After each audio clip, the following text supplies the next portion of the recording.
Okay, let's look at lesson 34. Lesson 34, we are looking at a skill called implicit differentiation. Okay, so when you hear differentiation, you're going to think derivatives. Okay, this is, anytime we talk about differentiating something, we're talking about taking derivatives. Now, implicit differentiation has to do with equations that are not solved in y equals form and would not be easy to get to y equals form. What you're used to taking the derivatives of is something like this, where it's y equals. Now, this one is technically still outside of our how do we do this, because we don't know how to take the derivative of a quotient yet. We will soon enough, but this still falls into the, okay, our derivative rules apply here. When it's y equals, we can just take the derivative of everything with respect to x, because all my x's are together. When the equation is what we call implicit, where you have x's and y's mixed together, and it would become ugly to solve this and make it y's, we talk about taking the derivative implicitly. Okay? You remember when we used differentials and we used the dx's, dy's, dt's, d whatever? That's where we're going with this. Okay? So, as we look at the equation, xy plus 1 equals 2x minus y. Based on the fact there's an xy term and a y term, I can't easily say, okay, let's make this y equals and then just take the derivative with respect to x. So, implicit differentiation, we're going to take the derivative of each individual term. If we're taking the derivative of an x term, then we're going to tack on the differential dx. If we're taking the derivative of a y term, then we're going to tack on a dy. So whatever variable you're taking the derivative of, you tack on that differential. And then in the end, since our goal in this case is to solve for dy dx, it'll be using our algebra skills to maneuver things around. So we have dy over dx equals everything else. Okay? That's the short of it. I don't know how much it makes sense without doing it. So let's give this problem a try. Okay. Derivative of xy. What do you notice about the term xy? They're being multiplied together, so you have to do the one thing. Okay, they're being multiplied together, so you have to do that one thing is the impression I got. Yeah, I don't know what it's called, but when you do the first thing, keep saying the same. Okay, he's good. Product rules what he's leading us towards. I fully believe he knows what he's talking about. He just doesn't know the name, so I'll give him credit there. Okay, so when you have two pieces multiplied together, we use our product rule. The derivative of one of them, keep the other the same. Plus, and then here's the flipping thing I'm guessing, derivative of the other, keep the other the same. Okay, so derivative of x. What's derivative of x? 1. Keep the y, and then what did we take the derivative with respect to there? What variable? dx. Now this is the product rule, so plus, now we've got to reverse that. Keep the x, and what's the derivative of y? Derivative of y is 1, keeping the x, and then what did I take the derivative of? So we put a dy. Okay, so that was product rule for the first time. We have a plus 1. What's the derivative of 1? 0.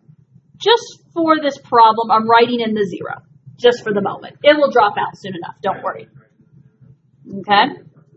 Equals derivative of 2x.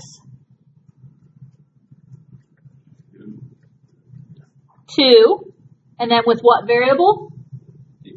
We took the derivative of an x term, so dx. Minus derivative of y.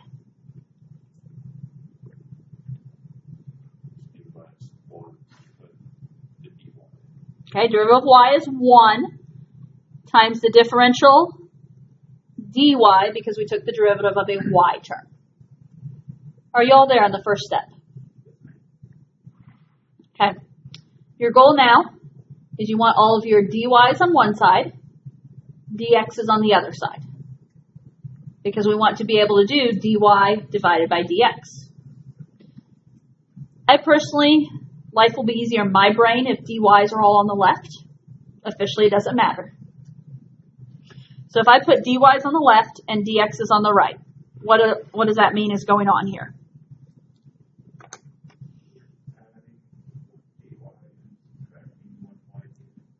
Okay. Since it's minus 1, oh my gosh. Hopefully you guys can't see what I just wrote there. I wrote 1yd. 1 yard. I don't know. I didn't realize it. It's simply that there's a difference. Okay, I was trying to show the step here. So we're going to add 1 dy over to the other side to get all of our dy's to the left. And then this dx term, we're going to subtract the 1y dx term over to the other side. Okay, so on the left, the 1y dx is gone. I have the 1x dy, or in other words, x dy, plus the 1 dy. I'm dropping the 0 out at this point. I hope you can live with me. Now, dx's. On the other side, we already have a 2 dx, and now we're subtracting a y dx. So I have dy's on the left, dx's on the right.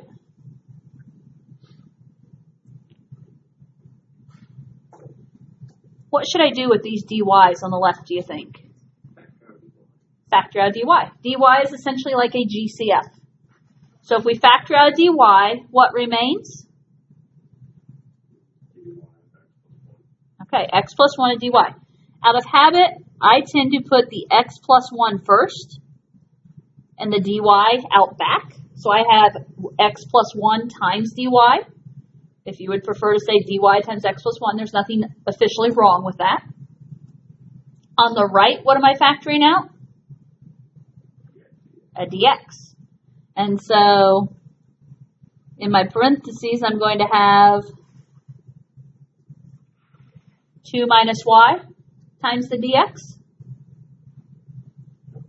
Okay. My goal here is to have dy dx equals. That's my goal when I get done. So what needs to happen?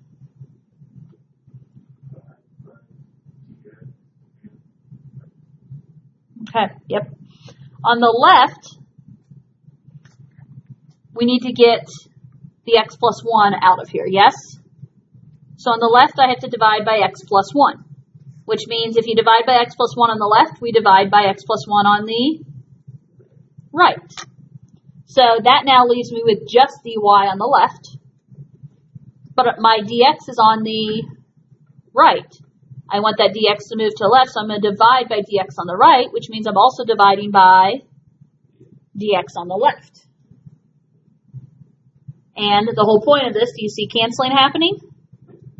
X plus 1's cancel, dx's cancel, and so I now have dy dx equals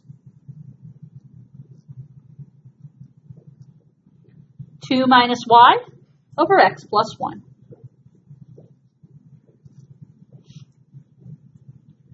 What we call implicit differentiation. We're taking the derivative, but we can't get all the x's together on one side to just say y equals x.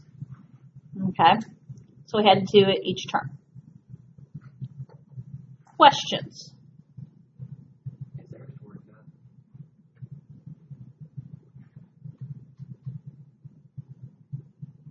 I don't have anything off the top of my head. I'm trying to think. Looking at the equation, I swapped the x on the right and put the y on the left and then put them over each other, but some will work for more than this one. I mean, I don't have a good shortcut other than, once you've been through it a little bit, you can kind of maybe condense your steps a little bit, But this process, I don't have a good shortcut for the process right off the top of my head. So.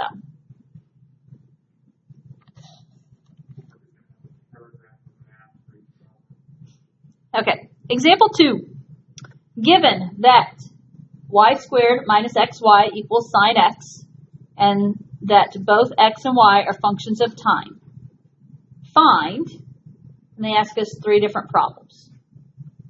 Okay, dy dx, dx dy, and dy dt. You ready? Okay. Dy dx.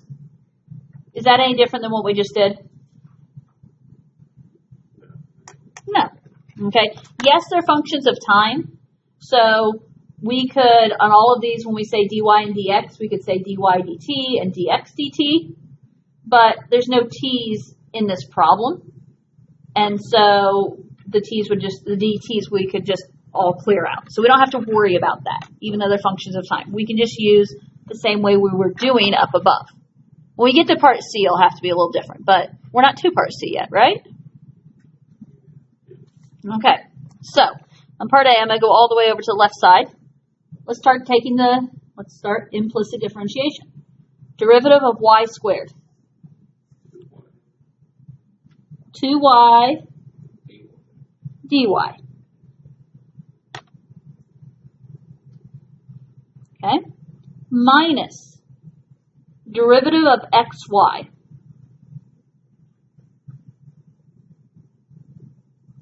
Minus y dx.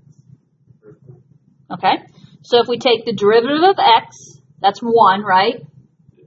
Then there's still a y, and then a dx. I just wrote y dx similar to what Nathan said, but you can write 1y dx if you want. Now, what's the product rule officially say? It officially says that you then do the flipping thing, okay? We derivative of the other, keep the other. Now, normally it says we add these, yes? But keep in mind, what was being done in front of this term? It was being subtracted. So I'm going to actually subtract the other one. So now I'm keeping the x. The derivative of y is 1 dy. Basically, if you look up above in the problem we did up above, the very first thing we did was we took the derivative of xy, yes? And when we did that, we had y dx plus x dy. The difference is now it's y dx and x dy, but I'm subtracting both of those because the term was being subtracted. So it's just kind of like distributing your negative, if you will. Okay, equals derivative of sine x.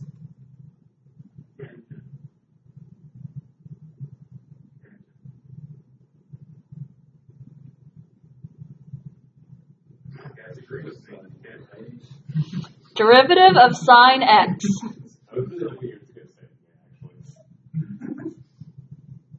Derivative of sine x. Cosine x. What? Dx. You guys are just supposed to shoot Logan down when he does goofy stuff like that. I agree with. No, I thought he was going to keep saying it. Okay. So now what's my process?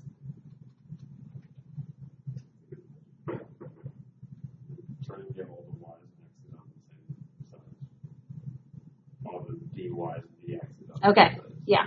So specifically dy's and dx's, right? That's what we're trying to separate. So dy's on one side, dx's on the other side. Since I'm solving for dy dx again, I'd like to have my dy's on the left. So let's see. I'm going to keep the 2y dy there. I'm going to keep the minus x dy there. All I have to do is move over the y dx. So I'm going to add the y dx to the other side. So 2y dy minus x dy equals cosine x dx plus y dx. There you're looking for shortcuts. If you're good enough at this, you could probably go ahead and factor as you move things around there. Okay? Or you could skip the factoring step and just write the final answer after this instead. I mean, there's shortcuts you can do. You just have to be careful. But overall, yes, you have to use this process. Okay, so on the left, for my purposes, I'm going to factor out a GCF of dy. So 2y minus x times dy. On the right, factor out dx. So cosine x plus y times dx. Can we all see what we're dividing by? We want the dy on the left. The 2y minus x has to move. So we're dividing both sides by 2y minus x. On the right, cosine x plus y is good, but that dx needs to move.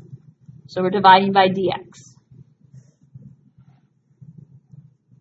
And you get an answer of dy dx equals cosine x plus y over 2y minus x.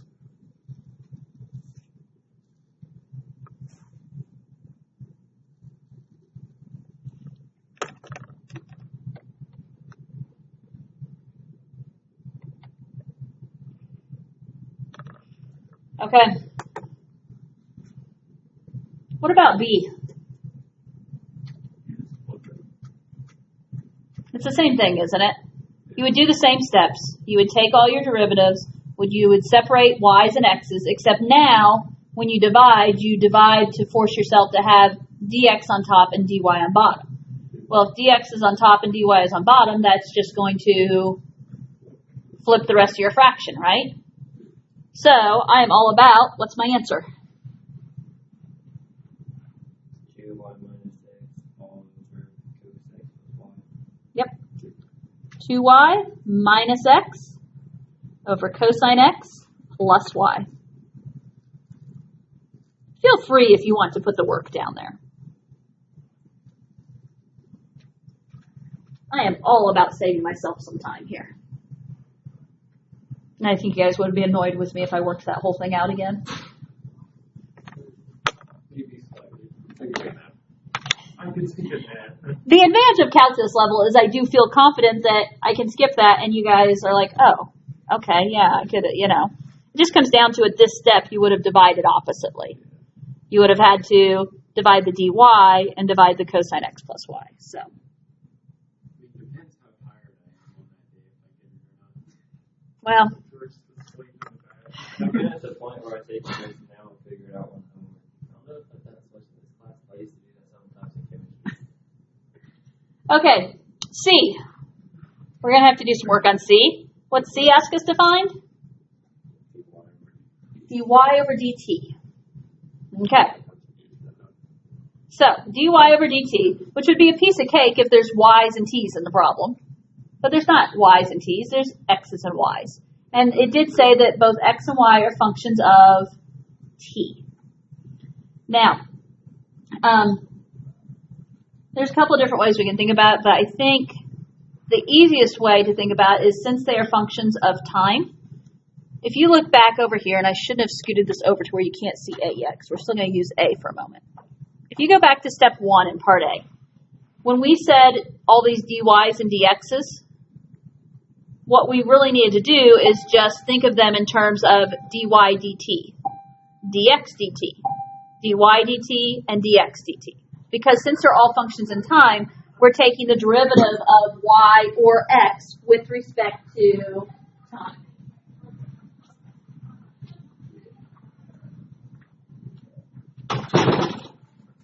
Okay. So we can, I'm not going to make you guys do that first step all over again. I'm going to carry this first step over to part C.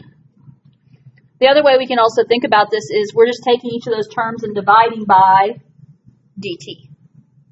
So if I write this out, let me copy my step over. 2y dy minus y dx minus x dy equals cosine x dx. All I did is copy my first step over for A. And either think of it as each time I took my derivatives, when I said dy and dx, I said dy dt and dx dt. Or think of it in terms of we can take each of these terms now and divide by dt. Because if I want my dy's to be dy dt, we can divide each of them by dt. In the process, that means you're also dividing your dx terms by dt.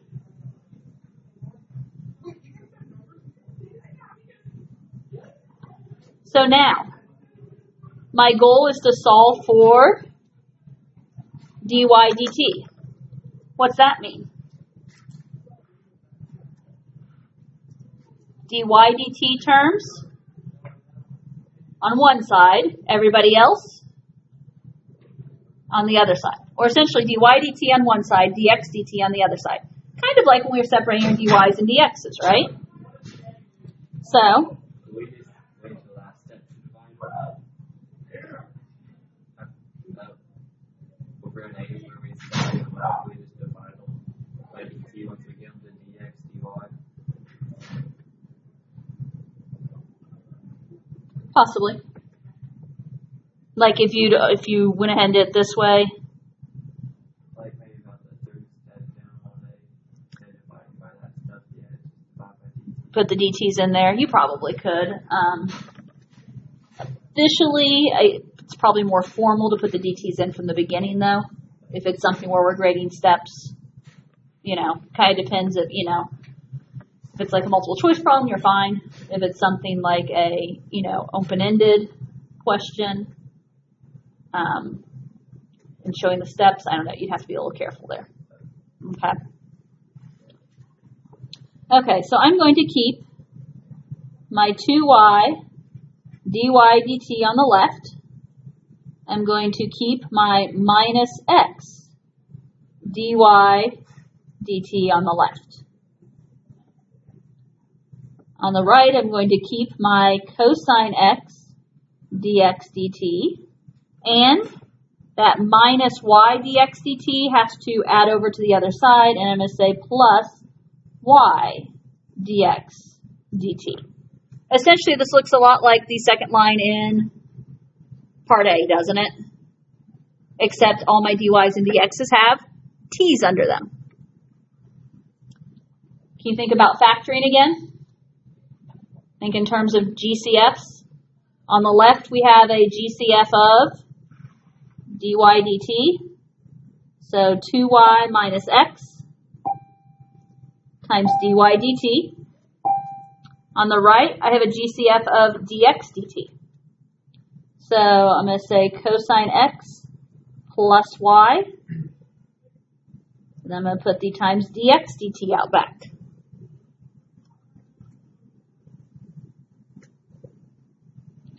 What's our different train of thinking here? I'm trying to solve for what? Dy dt. So what do I need to get rid of? The 2y minus x. How do I get rid of that 2y minus x? Divide. So when I divide it to the other side, I'm still going to have dy dt on the left. When you divide it, that 2y minus x is going to end up being under the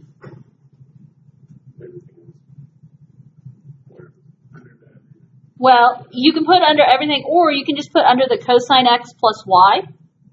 So cosine x plus y divided by 2y minus x, and then put the dx dt at the end. Like, that's probably your best format to write it in. It's okay to put the dx dt in front, right? It is. Common formatting is to have it at the end. But to my knowledge, there's not anything that says you couldn't put it at the beginning. That's what I'm gonna do. It makes more sense to me. It looks more like this. Right.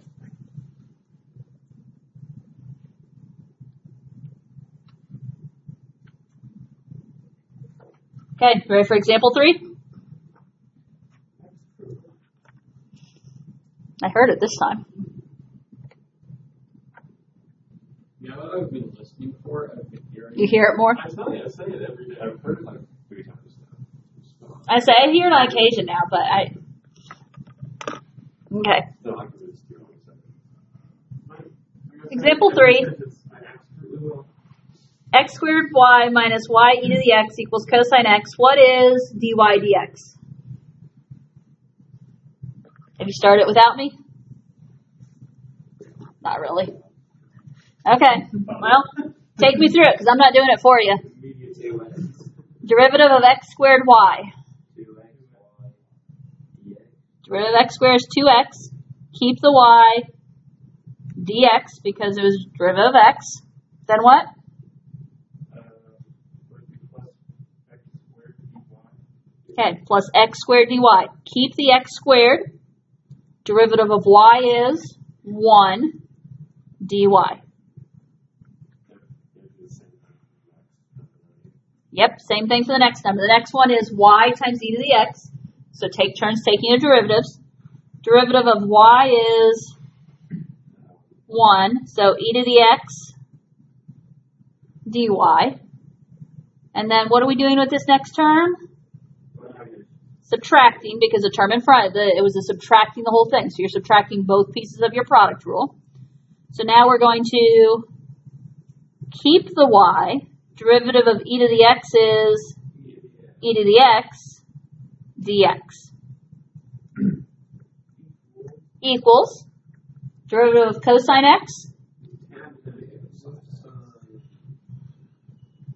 negative sine x dx. Same thing as tangent, guys. No. Think about it. Normally I would advise you guys to listen to Logan, but not on this one, I'm not. Okay, what do we want? I don't trust me. Then we have the dy's and dx's on the same side. So Okay, so I'm going to keep my dy's on the left, which means I'm going to keep x squared dy minus e to the x dy on the left. On the right, I already have negative sine x dx, and I'm going to subtract 2xy dx, and add y e to the x dx. Are we okay with that? yeah, there's one number that's a Okay, you can factor out a dy on the left, so it's x squared minus e to the x times dy.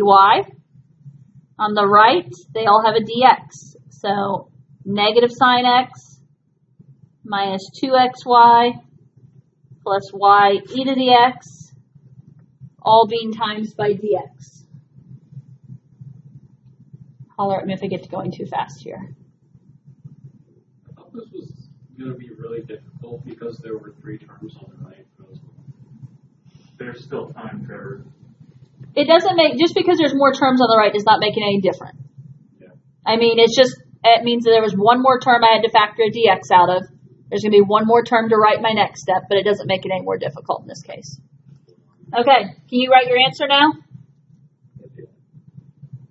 Dy dx, so we kept the dy, we divided the dx over. On the right, we're going to keep the negative sine x minus 2xy plus y e to the x on top. And we're going to divide by x squared minus e to the x from the right.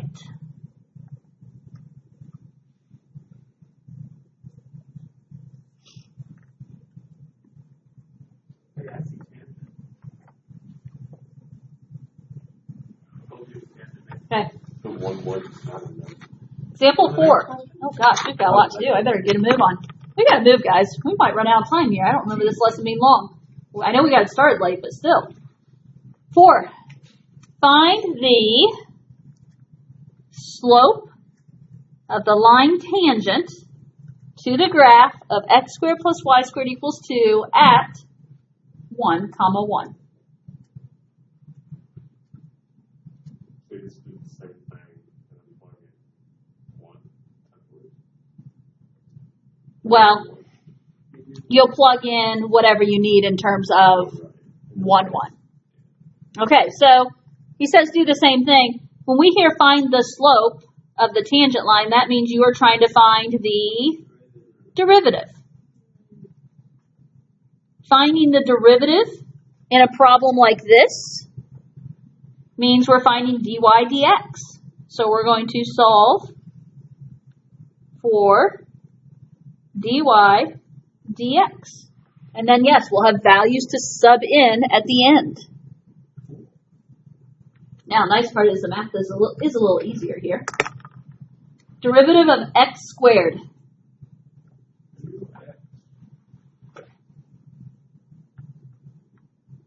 Two x Sorry, dx. Does it matter? Yes. Plus derivative of y squared. 2y dy equals derivative of 2. 0. Solve this. So if we're going to solve this, what's your first step? Okay. Keep the 2y dy on the left. Subtract 2x dx to the right. So 2y dy equals negative 2x dx. I need this to be dy dx. So on the left, I need to divide by 2y, which means on the right, I'm dividing by 2y. But we also, on the right, we need to move the dx. So we're dividing by dx on the right and on the left. So on the left, my 2y's cancel and I have dy dx. On the right, what happens?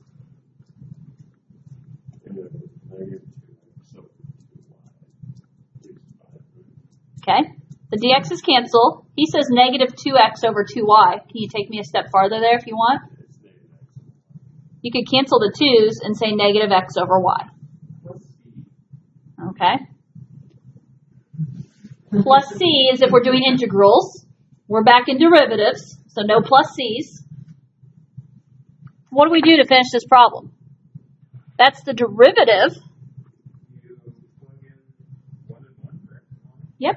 1 and 1 are an x value and a y value. So every place you see x, it becomes 1. Every place you see y, it becomes 1. So if dy dx is negative x over y, this is going to be negative 1 over 1, which is negative 1.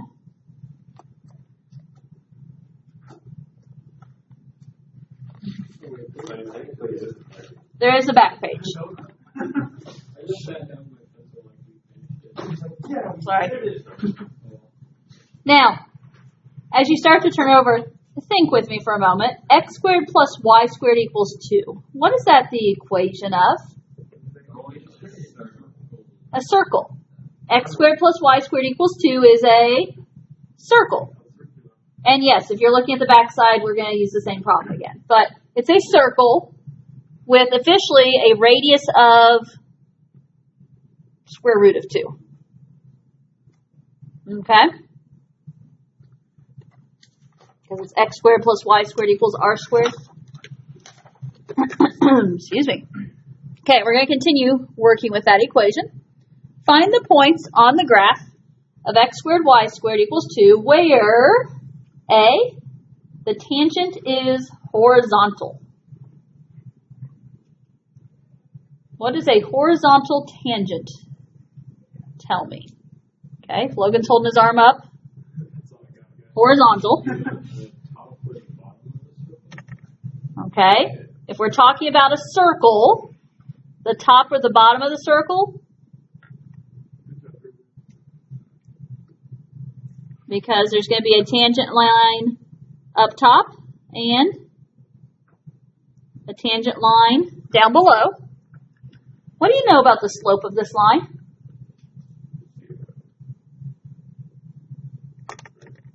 Yes? Slope is 0. That's what I need you to know. Slope is 0. You're good. Okay. Now, from the front side, what did we find out? Let's be helpful to ourselves. from the front side on this problem, dy dx was what? Negative x over y. Negative x over y. Just carrying that over from the front side. Why? What's the point of redoing it, right? So if dy dx is the slope of the tangent line, right? This is the derivative, so it's slope of the tangent line. That means this dy dx, or in other words, negative x over y, that's what you've got to figure out, is when does this equal 0? I started to write something and realized I was going to give myself away. So, when does negative x over y equal 0? When the numerator equals 0. Agreed? When the numerator of a fraction is 0, that equals 0. So in this case, we want to know when what? X equals 0. Because that's when the numerator, which makes the fraction, equals 0. So, we are looking, if you recall, for the points where this happens. Well, we know it's when x equals 0, so what can I do? Plug that 0 into my original equation, because we're looking for points on that graph. So 0 squared plus y squared equals 2. 0 squared, though, is just 0. So y squared equals 2. What happens when you solve that? Plus or minus the square root of 2. Okay. Also the same thing as plus or minus r. Valid point. Okay, guys. We were looking, you guys point out to me, there's a line on top of the circle, a line on bottom of the circle. X squared plus y squared equals 2 is a circle centered at the origin with a radius of square root of 2. So, my lines didn't end up lined up there, but if you go up here, this is going to be left to right 0 and up square root of 2.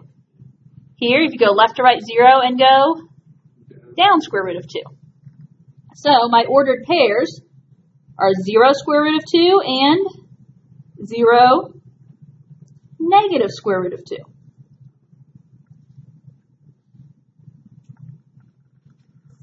And I know that even without having the graph, I still know that. We didn't have to talk about the fact that this is a circle. We didn't have to make that connection to do this problem. Because x is 0. I plugged in 0 for x and got these y values. So that's how I know the ordered pairs, 0 square root of 2 and 0 negative square root of 2. Okay? Now, we've got to transfer our thinking to part B, where the tangent is vertical. So, what's it mean to be vertical? Okay. My slope is no slope or undefined. What does that look like as a fraction when your slope is undefined? Dividing by 0, where it's some number divided by 0. So, think like what we did earlier. Earlier, I was looking for when dy dx, which is negative x over y, equaled 0.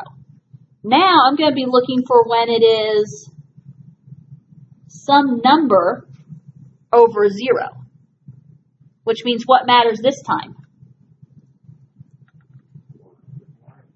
We're looking for when y equals 0. Can you do the same official algebra as last time?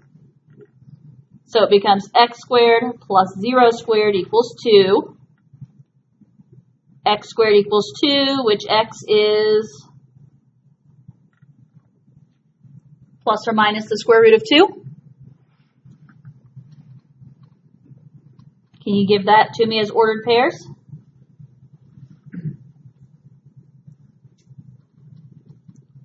X is plus or minus square root of 2. Y is 0. So square root of 2 comma 0 and negative square root of 2 comma 0. Now, did anybody skip over that step and just think about the circle? I did at the beginning, but then I forgot that I did that. I mean, again, it's a circle. It's the vertical tangent lines, right? So this time they're going to be on the x-axis. And again, that only works because my circle is centered at 0, 0, which is why I didn't fully rely on that, because you can do the same problem and your circle's not centered at 0, 0. And that would make, you need the algebra then. Okay, almost there. We're going to finish in time, but geez, not going to have extra time today. Okay. Given that both x and y are functions of time, and x squared plus y squared equals 2, find, okay, dx dt.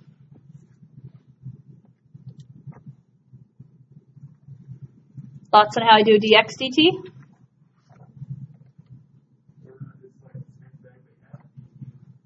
Yeah, essentially.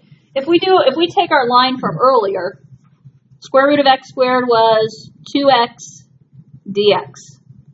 Square root of y squared was 2y dy. Square root of 2 was 0. That's straight from what we did earlier, yes?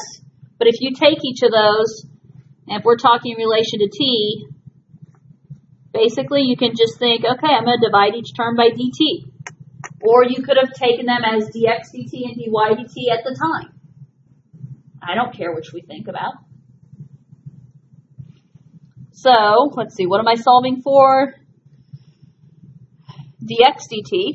So I'm going to keep 2x dx dt on the left.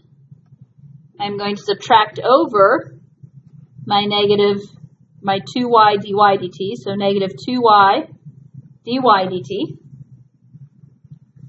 What do I need to do to get x by itself? Or, excuse me, not x. Dx dt by itself.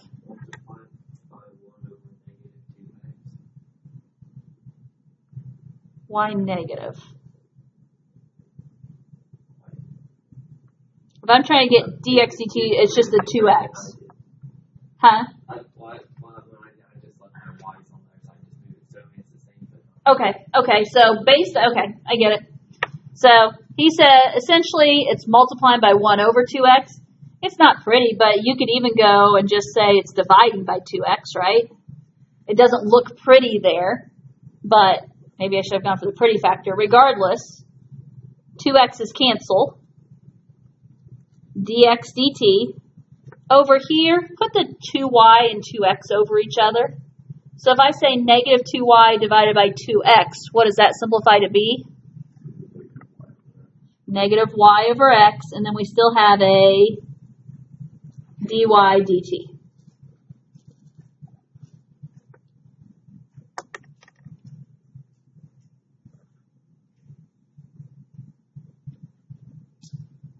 Part B. It wants us to find dx dt at 1, 1 when dy dt equals 7.